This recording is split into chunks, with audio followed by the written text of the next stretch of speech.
Варшава должна делать все возможное, чтобы обезопасить своих граждан, в том числе и перехватывать проходящие над Украиной российские ракеты, сказал в интервью изданию Financial Times министр иностранных дел Польши Радослав Сикорский. Обсуждаем дальше это заявление, а также усиление защиты украинского неба. Бывший офицер воздушных сил, заместитель руководителя одной из компаний, занимающихся военными технологиями в Украине, Анатолий Храпчинский присоединяется к нашему эфиру.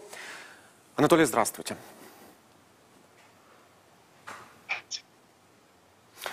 Не услышали ваше приветствие. Надеюсь, что дальше проблем со звуком не будет. Удар по Полтаве. Начнем с этого. Какими силами ПВО, как вы думаете, можно было бы избежать всех этих жертв? В последнее время мы видим активные попытки России работать именно баллистическими ракетами. И это то, против чего, скажем так, защиты у нас очень мало, потому что мы говорим о необходимости развертывания противоракетной защиты. Безусловно, система Patriot является хорошим началом для того, чтобы перехватывать данный тип ракет. Но, тем не менее, нужно возвращаться к вопросу, который Украина обсуждала в начале полномасштабного о получении систем наподобие ТХАД, либо же как израильский Arrow. Это система противоракетной защиты, которые смогут перехватывать баллистические ракеты. А вот сейчас появилась информация о том, что Германия готовится передать Украине 17 установок ПВО IRIS-T. Они способны перехватывать баллистические ракеты или нет? IRIS-T — это противовоздушная оборона, которая способна перехватывать воздушные цели, крылат-ракеты, но не баллистические ракеты, к сожалению, не с баллистической траекторией, к сожалению. Поэтому, в принципе, мы говорим о том, что усиление возможностей подключения наших западных партнеров к защите воздушного пространства Украины, это возможно за счет расширения существующей инициативы в Европе, небесный щит Европы, которая при собой защиту от возможной пролетов, возможной агрессии со стороны Российской Федерации, которая была создана в начале полномасштабного вторжения, и в нее входит там порядка 21 государств, и Турция, и Британия. И на вооружении данной инициативы стоят и системы IRIS, и системы Arrow, которые позволяют перехватывать баллистические ракеты. Более того, есть средства ПВО воздушные, то есть это мы говорим о авиационных эскадрильях, могут патрулировать воздушное пространство вместе с украинскими F-16. Возвращаясь к удару российских оккупационных войск по Полтаве, как вы думаете, можно ли было избежать этой трагедии, в том числе, если бы Украина имела и разрешение, и средства для того, чтобы бить по военным объектам вглубь российской территории? Безусловно, следует сказать, что возможность бить по территории Российской Федерации, а именно по военных объектах, по стратегически важных объектах, уменьшила потенциал и возможности Российской Федерации использовать не только баллистические ракеты, но и при этом те же авиационные крылатые авиабомбы, ракеты малой и средней дальности, от которых страдает восточная часть Украины. Поэтому тут это тоже определенный трек, который нужно вести в переговорах с нашими западными партнерами о увеличении дальности использования средств западного вооружения и увеличении номенклатуры. Мы видим уже определенные шаги со стороны наших партнеров, заявление о том, что якобы можно уже будет использовать ракеты JASSM. Это ракета, которая наложится под крыло F-16 и может работать на расстоянии до 950 км плюс. Но, тем не менее, это пока что еще идет идет как переговорный процесс, и я думаю, что на этом нужно акцентировать внимание для того, чтобы не только можно было бы использовать эти ракеты, а еще можно было использовать атакамс. Вот, про все эти переговорные процессы после трагедии в Полтаве советник Белого дома Джон Кирби заявил о том, что Соединенные Штаты Америки работают над тем, чтобы усилить противовоздушную оборону Украины, и в ближайшие недели это произойдет.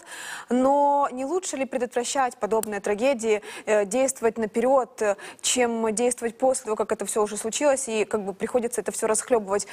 Есть ли возможности ускорить эти переговорные процессы, продумать шаги наперед, на несколько шагов вперед, чтобы вот не дать возможности России наносить эти смертоносные удары по украинским мирным городам? Полтава, Львов, Кривой Рог, Запорожье. Я бы сказал, что, в принципе, Украина делает очень большие шаги для того, чтобы это стало реальностью, потому что мы видим за последнее время активность наших беспилотных авиационных систем, мы видим разработки, которые сейчас имплементируются в ракетной программе. То есть мы говорим о том, что Украина уже сама выпускает некоторые виды вооружения, которые могут наносить стратегические потери для Российской Федерации. То есть мы говорим о ударах в территории Российской Федерации. Давайте вернемся к тому, что за этот год было существенно такие сильные удары по российским аэродромам, которые понесли большие жертвы. Но и это, в принципе, является показателем нашим западным партнерам, что украинская ВПК развивается, что мы имеем свои собственные программы как по ракетной отрасли, так и по беспилотной отрасли, которые помогают нам быть сильнее. И, в принципе, я думаю, что это основной триггер для наших западных партнеров, которые смогут предоставить их вооружение, которое будет усиливать наши возможности. Вот про наши разработки. Сейчас много дискуссий и обсуждений по поводу украинского дрона, ракеты «Поляниця» украинскую. И в СМИ появилась информация о том, что 28 военных объектов на территории Российской Федерации подпадают под радиус действия этого дрона-ракеты. Что вы скажете об этом? Ну, тут следует сказать, что, в принципе, развитие беспилотных авиационных систем в любом случае предусматривали эксплуатацию, допустим, ракетной тяги, то есть и увеличение скоростей, чтобы позволило прорвать противовоздушную оборону врага и, допустим, быть незаметным, то есть для того, чтобы наносить такие оперативные удары. И, в принципе, мы видим успешное использование других систем, поэтому я бы сказал, что, в принципе, дальше еще будет много интересных разработок, которые может предложить Украина. Поэтому нужно смотреть и помогать присоединяться, становиться инженером, становиться тем, кто может быть непосредственно вовлеченным в этот процесс для того, чтобы создавать более интересное и более мощное вооружение. Варшава должна делать все возможное, чтобы обезопасить своих граждан, в том числе и перехватывать проходящие над Украиной российские ракеты, сказал в интервью изданию Financial Times министр иностранных дел Польши Радослав Сикорский. Что стало причиной этого заявления, как думаете? Я думаю, что это адекватная реакция на то, что делает Российская Федерация, потому что мы видим, что Российская Федерация не воюет с военными объектами, Российская Федерация убивает гражданское население в Украине, причем самый жестокий террористическим образом. Поэтому хотелось бы, чтобы данные слова были подкреплены действиями, и тем более, что если коллективное объединение наших западных партнеров с такими тезисами позволило бы принять все-таки окончательное решение и, допустим, допустить такую возможность, что вооруженные силы наших западных партнеров будут перехватывать ракеты, которые, допустим, будут лететь над западными областями Украины. Да, но на слова Сикорского уже и в Польше отреагировали, и в НАТО. В Польше заявили о том, что это его личное мнение, а в НАТО предупредили, что не стоит делать таких резких заявлений, все это должно обсуждаться коллективно, потому что это все-таки возможно, и опять-таки заявление о том, что это все может привести к эскалации. Ведь это же не первый раз, когда российские дроны, российские ракеты пересекают границу Польши, и Румынии было неоднократно. Почему, во-первых, сейчас опять эта дискуссия со стороны Сикорского, и может ли опять-таки эта дискуссия перерасти во что-то большее, а не больше, чем разговоры, потому что на каждую такую дискуссию, которая кем-то поднимается, существуют другие дискуссии, другие нарративы, которые эти разговоры гасят, в том числе, как и в НАТО, говорят, что давайте не будем спешить и делать громких заявлений. Но я бы сказал, что когда чиновники такого, как говорят такие вещи, это уже позитивный момент.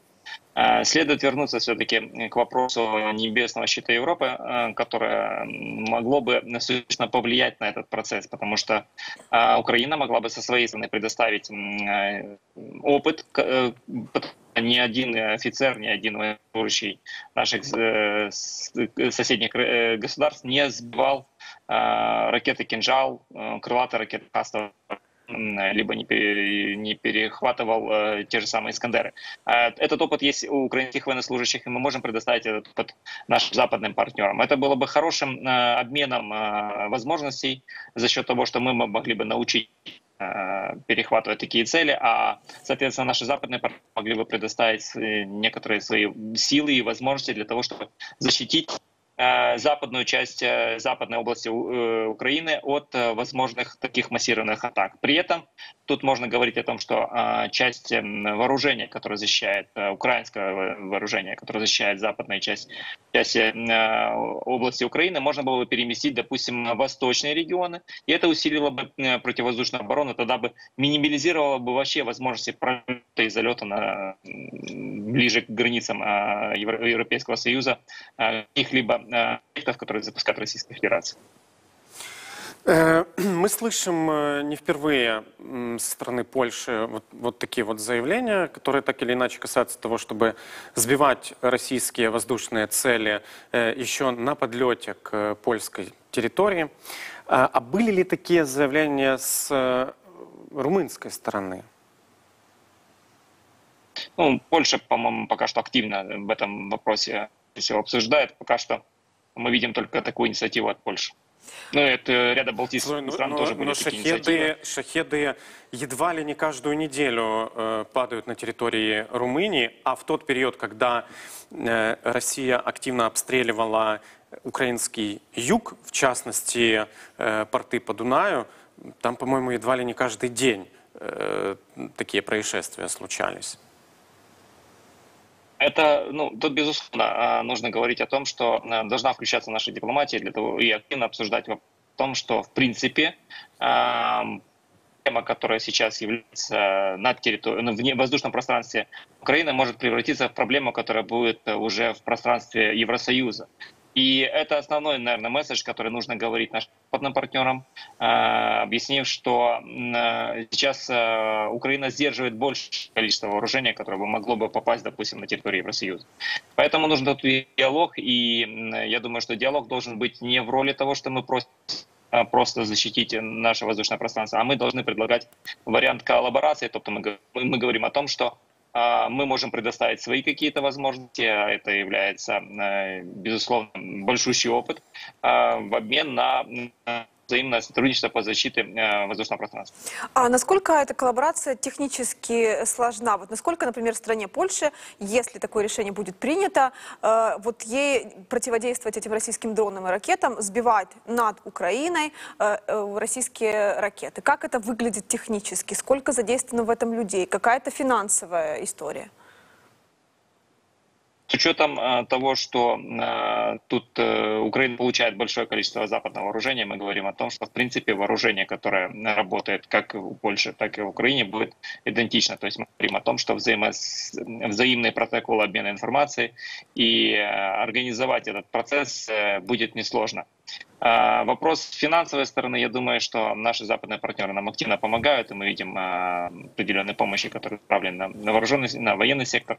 Поэтому, я думаю, тут тоже не будет проблемы. Главным вопросом есть диалог и все-таки объяснить нашим западным партнерам необходимость выполнения необходимость такого объединения, потому что все-таки нужно показать Российской Федерации, что Европа не собирается останавливаться, и Европа собирается помогать Украине сильнее. Анатолий, спасибо вам большое. С Анатолием Храпчинским, прошу прощения, говорили об усилении защиты украинского неба.